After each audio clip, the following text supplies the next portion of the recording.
വയനാട്ടിലെ രണ്ട് ഗ്രാമങ്ങൾ, അതായത് മുണ്ടക്കൈ, ചൂരന്മല എന്നീ ഭാഗങ്ങൾ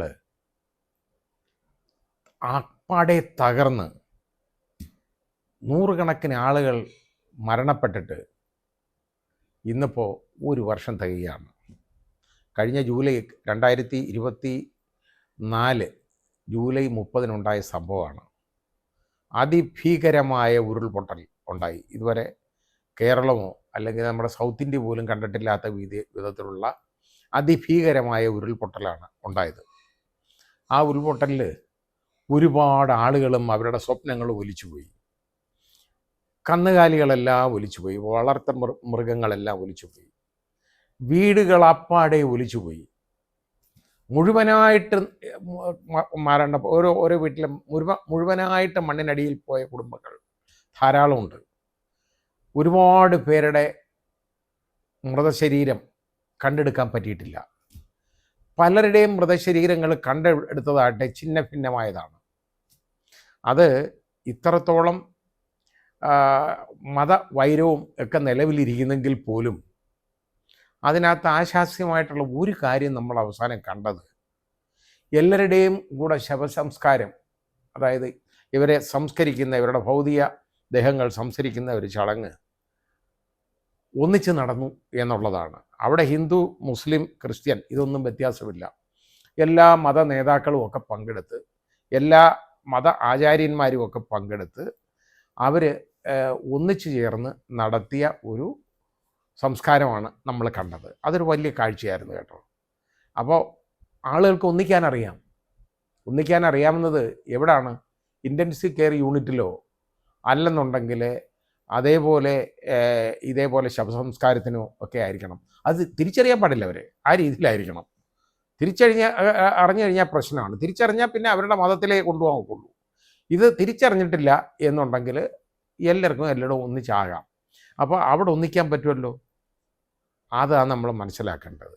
ഇതുപോലൊരു വലിയ ദുരന്തം ഉണ്ടാകുമ്പോഴേ ഇവിടെ നമുക്ക് ഒരുമിപ്പ് നമ്മൾ കാണുന്നുള്ളൂ.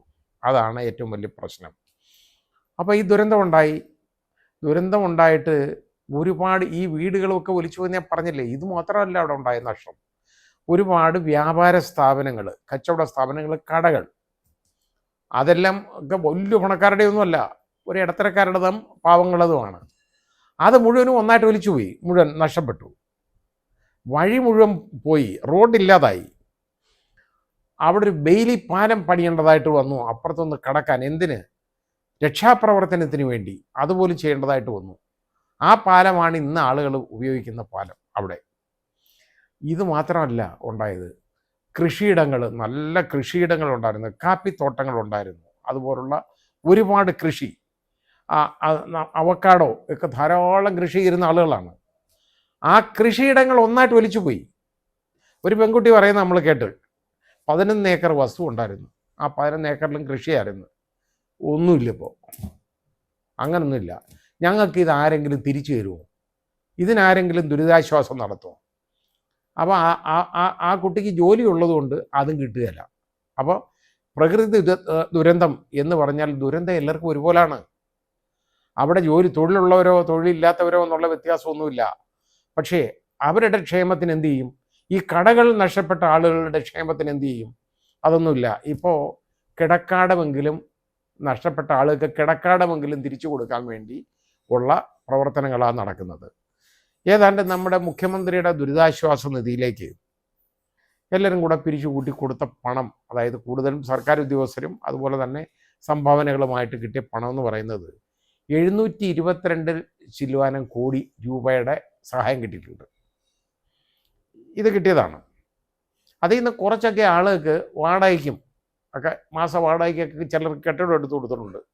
അതൊക്കെ തുച്ഛമായ 6000 രൂപയെ മാക്സിമം വാടക കൊടുക്കുള്ളൂ. 10000 രൂപ പോലും കിട്ടാത്ത അവിടെ വീട് കിട്ടത്തില്ല.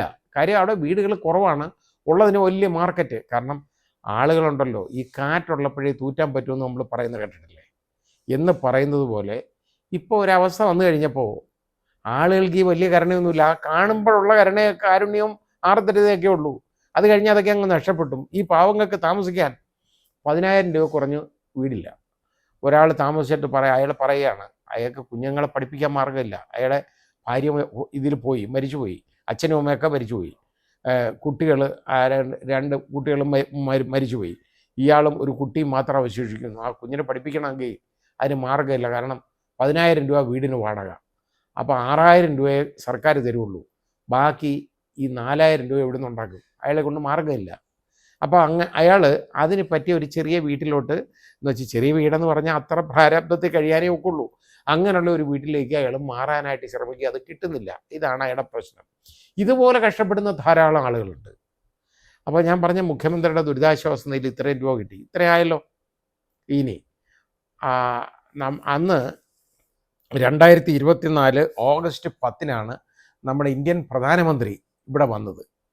ഇവിടെ സന്ദർശിക്കാൻ വന്നു കഴിഞ്ഞാൽ അദ്ദേഹം വളരെ വികാരാധീനനായി ഒരു കുട്ടി എടുക്കുകയും ഒക്കെ ചെയ്യുന്നത്, നമ്മൾ കഥാലോലിക്കുകയൊക്കെ ചെയ്യുന്നത് നമ്മൾ കണ്ടു. എന്നിട്ടൊരു പ്രഖ്യാപനം നടത്തി, നിങ്ങൾ ചെയ്യാവുന്നതൊക്കെ ചെയ്തോളൂ, പണത്തിൻ്റെ കുറവുകൊണ്ട് പണമില്ലാത്തതിൻ്റെ പേരിൽ ഒന്നും മുടങ്ങത്തില്ല എന്ന് പറഞ്ഞാൽ ആവശ്യമുള്ള പണമൊക്കെ തരുമെന്നാണ്. 5 പൈസ കൊടുത്തില്ല എന്നുള്ളതാണ് ഇന്ന് വരെ. അപ്പോൾ അവിടെയൊക്കെ രാഷ്ട്രീയ കളിയാണ് നടക്കുന്നത്. അതേസമയം BJP ഭരിക്കുന്ന ഒരു സംസ്ഥാനമായിരുന്നെങ്കിൽ നമ്മുടെ ബഹുമാന്യനായ പ്രധാനമന്ത്രി ഈ പണം കൊടുക്കില്ലേ? ഇതിപ്പോൾ ഇവിടെ ഭരിക്കുന്നത് ഇത് ഇടതുപക്ഷമാണ്. ഇവിടെ പ്രതിപക്ഷത്തിരിക്കുന്ന, അതായത് ഇന്ത്യ മുന്നണിയിൽ പ്രതിപക്ഷത്തിരിക്കുന്ന ആളുകളാണ് ഇവിടെ ഭരിക്കുന്നത്. അതോടുകൂടി ഒരു സഹായവും കൊടുക്കുകയില്ല. അവസാനം വളരെ കനിഞ്ഞനുഗ്രഹിച്ച് ഒരു കാര്യം ചെയ്തു കേട്ടോ. അതിതീവ്രമായിട്ടുള്ള ഒരു ദുരന്തം എന്നുള്ള ഒരു പ്രഖ്യാപനം വന്നു. അത് തന്നെ എത്ര എന്നറിയോ? ഏതാണ്ട് 250 ദിവസമോ 280 ദിവസമോ കണ്ട് കഴിഞ്ഞാണ് ഈ പ്രഖ്യാപനം വന്ന്. ആലോചിക്കുകയായിരുന്നു തീവ്രത ഉണ്ടോ ഇല്ലയോ എന്ന് പഠിച്ചതാണ്. പഠിച്ചു കഴിഞ്ഞിട്ട് ആ പ്രഖ്യാപനമൊക്കെ വന്നു. ഇനി പ്രഖ്യാപനം വന്നു കഴിഞ്ഞതിന് ശേഷം എന്താണെന്നറിയോ? അവസാനം ഒരു സ്കീമിൽപ്പെടുത്തി ഒരു 529.50 കോടി രൂപ, 529 കോടി 50 ലക്ഷം രൂപ ഒരു വായ്പയായിട്ട് കൊടുത്തു. നോക്കണം, ഒരു ദുരന്തത്തിന് കൊടുക്കുന്ന സഹായമാണ് വായ്പ, അതേ ഉള്ളൂ. അതായത് സാഫ്കി എന്ന് പറയുന്ന ഒരു സ്കീമാണ്. അതായത് special assistant for capital investment. ഇതാണ് ക്യാപിറ്റൽ ഇൻവെസ്റ്റ്മെൻറ്റിനുള്ള സ്പെഷ്യൽ അസിസ്റ്റൻറ്റ്, സാഫ്കി സ്കീം. ഇത് ഇപ്പോഴത്തെ 529 കോടി രൂപ, 50 ലക്ഷം, 529.50 കോടി രൂപ ആണ് കൊടുത്തത്. വായ്പയാണ്, തിരിച്ചടയ്ക്കണം, കടക്കണി. അതായത് ഈ നാട്ടിലുള്ള പാവങ്ങൾ വീണ്ടും സഹിച്ചോണം, ഈ കടം തിരിച്ചടയ്ക്കണ്ടേ? സർക്കാരിന് ഇതുപോലെ കൊടുത്ത് വായ്പ എന്ന് പറഞ്ഞു കഴിഞ്ഞാൽ ഇത് എവിടെ ഉണ്ടാവുന്നേ? ഈ കൊടുക്കാതിരിക്കുന്നതിനും ചിലപ്പോൾ നമുക്കൊന്നും പറയാൻ പറ്റില്ല. കാരണം ഈ കൊടുക്കുന്നതൊക്കെ കൊണ്ടുവരുന്ന നവകേരള സദസ്സും കേരളീയവും മാമാങ്കങ്ങളും ഒക്കെ അങ്ങ് നടത്തും. അതുകൊണ്ടാണ് ആ തോന്നിവാസം കാണിക്കുന്നതും കൂടെ കണ്ട് പഠിച്ചുകൊണ്ടായിരിക്കാം ഈ കൊടുക്കാത്തത്. ഏതായാലും അത് രാഷ്ട്രീയ കളിയാണത്, വേറെ കാര്യം. കൊടുത്തില്ല. ഇതാണ് ഈ വായ്പയാണ് കിട്ടിയത്. ഇനി ഇപ്പം അവിടെ വീടുകൾ ഉടനെ പണിഞ്ഞു കൊടുക്കും എന്ന് പറഞ്ഞ് വലിയ പ്രഖ്യാപനങ്ങളൊക്കെ വന്നു. ഒരു വർഷമായല്ലോ. ഈ ഒരു വർഷമായിട്ട് കിടക്കാടമില്ലാതെ നടക്കുന്ന ആളുകളുണ്ട്. ഒരുപാട് ആളുകൾ ബന്ധുവീടുകളിൽ ഇപ്പോൾ താമസിക്കുന്നവരുണ്ട്. അവരുടെയൊക്കെ കണക്കെടുപ്പെന്നൊക്കെ പറഞ്ഞു കഴിഞ്ഞാലുണ്ടല്ലോ, പലരും ഈ ലിസ്റ്റിനകത്തൊന്നും പെട്ടിട്ടില്ല. ഈ എൻറ്റൈറ്റിൽമെൻറ്റ്, വീട് കിട്ടാനുള്ള ലിസ്റ്റ്, അതിന് പോലും വേറെ ചില ഇടപാടുകളാണ്. അതായത് അവിടുത്തെ പല രാഷ്ട്രീയ നേതൃത്വവും പറയുന്ന ആളുകളൊക്കെയാണ് അതിൽ ഉൾപ്പെടുത്തുന്നത്. കുറേ പാവങ്ങൾ, ചോദിക്കാനും പറയാനും ഇല്ലാത്ത ആളുകൾ കുറേ ഉണ്ട്. അവരെയൊന്നും ഈ ലിസ്റ്റിലൊന്നും അവർ പെടത്തില്ല. അങ്ങനെ ഇല്ലാത്തവരെ എല്ലാം പരിഗണിക്കും എന്ന് നമ്മുടെ റവന്യൂ വകുപ്പ് മന്ത്രി ഇന്ന് രാവിലെ പറയുന്നത് ഞാൻ കണ്ടു. കൊള്ളാം, പ്രഖ്യാപനമൊക്കെ നല്ലത് തന്നെ. റവന്യൂ വകുപ്പ് മന്ത്രിക്ക് വല്ലതും ചെയ്യാൻ പറ്റുമെങ്കിൽ ആ പാവങ്ങൾക്കും കൂടെ കൊടുക്കണം. ഞങ്ങൾ ഈ ലിസ്റ്റിൽ പെട്ടിട്ടില്ല എന്ന് പറഞ്ഞ് കരഞ്ഞ് വിളിച്ച് പറയുന്ന പാവങ്ങൾ ധാരാളമുണ്ട്. അവർ ഈ ലിസ്റ്റിൽ പെടണം. ഇനി ഇപ്പം നമുക്ക് അവസാനം സ്ഥലത്തിൻ്റെ കാര്യത്തിന് അവസാനം ഹൈക്കോടതിയിൽ പോയി തീരുമാനമായി. സ്ഥലം ഏറ്റെടുക്കാനുള്ള കാര്യങ്ങളൊക്കെ ആയി, സ്ഥലമൊക്കെ ഏറ്റെടുത്തു. അവിടെ വീട് പണി തുടങ്ങണം. വീട് പണി തുടങ്ങാനായിട്ട് ആദ്യം എന്താ, ഒരു വീടിന്, അതായത് 1000 സ്ക്വയർ ഫീറ്റ് ഉള്ള ഒരു വീടിന് 35 ലക്ഷം രൂപയാണ് ആദ്യം ഈ ഊരാളുങ്കൽ സൊസൈറ്റിക്ക് അങ്ങ് കോൺട്രാക്റ്റ് കൊടുത്തത്. ഇവിടെ എല്ലാം ഊരാളുങ്കലാണ് കേട്ടോ.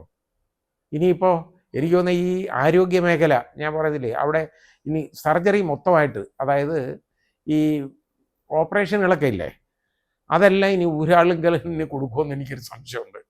കാരണം ആ രീതിയിലുള്ള കോൺട്രാക്റ്റ് ആ രീതിയിൽ ചിലപ്പോൾ കൊടുത്തെന്നിരിക്കും. ഏതായാലും ഊരാളുങ്കലിന് 35 ലക്ഷം രൂപ എല്ലാവരും ചോദ്യം ചെയ്തു. ഞാനും അതിനെതിരായിട്ട് ഞാനും പറഞ്ഞിട്ടുണ്ട്. എന്തായാലും ശരി, അവസാനം ഈ 35 നേരെ ഞാൻ ചോദിച്ച ഒറ്റ കാര്യമുള്ളൂ. അതായത് ഈ വീട് അല്ലാതെ സർക്കാർ വെച്ചു കൊടുക്കുന്ന വീടുകളുണ്ടല്ലോ, ആ വീടുകൾ കൊടുക്കുന്ന ആ സ്കീമിൽ കൊടുക്കുന്നതിന് 4 ലക്ഷം രൂപയുള്ളൊരു വീടിന് 800 സ്ക്വയർ ഫീറ്റിന് ലൈഫ് മിഷൻ. ആ ലൈഫ് മിഷന് 4 ലക്ഷം രൂപയ്ക്ക് കൊടുക്കാമെങ്കിൽ, ഈ 800 സ്ക്വയർ ഫീറ്റുള്ള വീട് 4 ലക്ഷം രൂപയ്ക്ക് കൊടുക്കാമെങ്കിൽ, ഈ ഒരു 1000 സ്ക്വയർ ഫീറ്റുള്ള വീടിന് 35 ലക്ഷം രൂപ എന്തിനെന്നുള്ള ഒരു ചോദ്യം വന്നപ്പോൾ അവസാനം നേരെ അതങ്ങ് 25 ഈ 10 എങ്ങനെ കുറഞ്ഞെന്ന് എനിക്ക് അറിഞ്ഞൂടാ. ഊരാളുങ്കൽ പറഞ്ഞാണ് വേണ്ട, ഇത് ഇച്ചിരി കൂടുതലാണ് കേട്ടോ എന്ന് പറഞ്ഞു കാണുമായിരിക്കും. അതാ കാര്യം. ഏതായാലും എല്ലാം അതിൽ നിന്നെല്ലാം അടിച്ചു മാറ്റിയാണ്, വെട്ടുമേനിയാണ് ഇത് മുഴുവൻ നടക്കുന്നത്. അങ്ങനെ അവസാനം ഈ വീടുകളുടെ കാര്യത്തിൽ ഒരു 25 ലക്ഷം രൂപ വെച്ചൊരു തീരുമാനമായതിനു ശേഷം അതിൻ്റെ പണി ഉടനെ തുടങ്ങാൻ പോവാണ്. ഇപ്പം പൊട്ടും എന്നില്ല പറയുന്ന മാതിരി ദാണ്ട് പൊട്ടാൻ പോവാണ്, ഇപ്പം പൊട്ടും. ഇതുവരെ പണി തുടങ്ങിയില്ല. അവസാനം എന്താ, അതിൻ്റെ ഒരു മാതൃക, വീടിൻ്റെ ഒരു മാതൃക, ഒരു മോഡൽ വീട് ആദ്യം അങ്ങ് പണിയാണ്. ഈ മോഡൽ വീടിൻ്റെ പണി തുടങ്ങിയിട്ട് 6 മാസം കഴിഞ്ഞു കേട്ടോ. അത് ഇപ്പോഴും അതിനകത്ത് ഇങ്ങനെ പെയിൻറ്റ് തൂത്തുകൊണ്ട് നിൽക്കുക. ആ മോഡൽ വീട് കണ്ട് കേട്ടോ, അത് കാണിച്ചു ടി വിയിൽ, അത് കുഴപ്പമൊന്നുമില്ല, മതി, അത്യാവശ്യത്തിന് താമസിക്കാനുള്ള ഒരു വീടാണ്, ഒരു സാധാരണ കുടുംബത്തിന് പറ്റിയൊരു വീടാണ്. താഴെ ഒരു 2 ബെഡ്റൂമുണ്ട് അതിനകത്ത്, താഴെയല്ല ഒന്നേ ഉള്ളൂ, ഒരു നിലയേ ഉള്ളൂ, 2 ബെഡ്റൂമുള്ള ഒരു വീട്, ഒരു ഹാള്, ഒരു കിച്ചൺ, പിന്നെ അതിനകത്ത് ഒരു ബെഡ്റൂം അറ്റാച്ച്ഡാണ്, ഒരെണ്ണം ജനറൽ ബാത്റൂം, ടോയ്ലറ്റ്, ഈ രീതിയിലുള്ള ഒരു വീട്. അത് മതി, കുഴപ്പമൊന്നുമില്ല, നല്ല വീട്. പക്ഷേ ഈ മാതൃകാ വീട് ഇനിയെങ്കിലും പൂർത്തിയാവണമെങ്കിൽ ഉണ്ടല്ലോ, അതിനി 1 മാസമെങ്കിലും എടുക്കും. അത് മാതൃക, ഈ മാതൃക കണ്ടിട്ട് വേണം ബാക്കിയുള്ള വീടുകളൊക്കെ വയ്ക്കാൻ. ഇതിന് എത്ര വർഷം എടുക്കും ഈ കണക്കിന് പോയാൽ?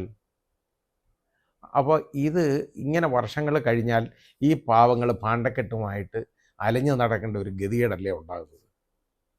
അപ്പോൾ അതിന് പകരം എത്രയും പെട്ടെന്ന് ഇതിൻ്റെ പണി തീർക്കണം. ഈ 1 വർഷമായുള്ള കണ്ണീരുണ്ടല്ലോ, അതിലൊരു കുഞ്ഞു പറയുന്നത് കേട്ടോ, അവനെ ഇത് വന്ന് നോക്കും കാണുമ്പോൾ, കാരണം അവൻ്റെ അച്ഛനും അമ്മയും സഹോദരങ്ങളും ഒക്കെ പോയത് അതിനകത്ത്. ഞാൻ അന്നേരം കരയത്തില്ല, പക്ഷേ തന്നിരിക്കുമ്പോൾ ഞാൻ കരയും. അതാ കേൾക്കേണ്ടത് കേട്ടോ. അങ്ങനെ ആരും കാണാതെ കരയുന്ന ആയിരങ്ങളാണ് ഉള്ളത്. അങ്ങനെ ആരും കാണാതെ കരയുന്ന 100 കണക്കിന് ആളുകൾ ഉണ്ടക്കൈയിലും ചൂരൽമലയിലും ഉണ്ട്. അത് മനസ്സിലാക്കണം. ആ നാട് മുഴുവൻ നഷ്ടപ്പെട്ടതാണ്, അവരുടെ കിടക്കാടം മുഴുവൻ പോയതാണ്, അവരുടെ കൃഷിഭൂമി ഒലിച്ചു പോയതാണ്. ഈ കിടക്കാടം നഷ്ടപ്പെട്ടവർക്ക് മാത്രമല്ല, വ്യാപാരം നഷ്ടപ്പെട്ടവർക്കും കൃഷിയിടങ്ങൾ നഷ്ടപ്പെട്ടവർക്കും അവർക്കും കൊടുക്കണം. ഒരു പാവപ്പെട്ട ഒരു മനുഷ്യൻ വന്ന് നിൽക്കുന്നു, അയാൾ പറയുന്നത് എന്തെന്നറിയാം, അയാളുടെ ഇതെൻ്റെ പ്രദേശമായിരുന്നു, ഏതാണ്ട് 8 ഏക്കർ സ്ഥലമാണ്, മുഴുവൻ കൃഷിയായിരുന്നു കേട്ടോ. ഇപ്പോൾ അവിടെ ഈ വേസ്റ്റ് വന്ന് അടിഞ്ഞേക്കാണ്, അതായത് പാറക്കല്ലുകളും മരങ്ങളും ഒക്കെ വന്ന് അടിഞ്ഞ് ആ കൃഷി സ്ഥലം കൃഷിയൊന്നും അവിടെ ഇല്ല, നിരന്ന് കിടക്കുക കേട്ടോ. ഇതൊന്നും മാറ്റി തന്നിരുന്നെങ്കിൽ, ആരെങ്കിലും മാറ്റി തന്നിരുന്നെങ്കിൽ, ഞാൻ ആരെങ്കിലും കൈ നീട്ടാനൊന്നും പോകുന്നില്ല, ഞാൻ കൃഷി ചെയ്ത് ജീവിച്ചോളാം. അയാൾക്ക് 65 വയസ്സ് പ്രായമുള്ള ആളാണ്, ഞാൻ കൃഷി ചെയ്ത് ജീവിച്ചോളാം. പക്ഷേ ഇതൊന്നും മാറ്റി കിട്ടിയാൽ മതിയായിരുന്നു. ആരെങ്കിലും ഇതൊന്നും മാറ്റി തരുമോ എന്ന് ചോദിക്കുന്നു. ഞാൻ ചോദിക്കാം, ആരെങ്കിലും ഇതൊന്നും മാറ്റിക്കൊടുക്കും? സർക്കാർ കനിയണം.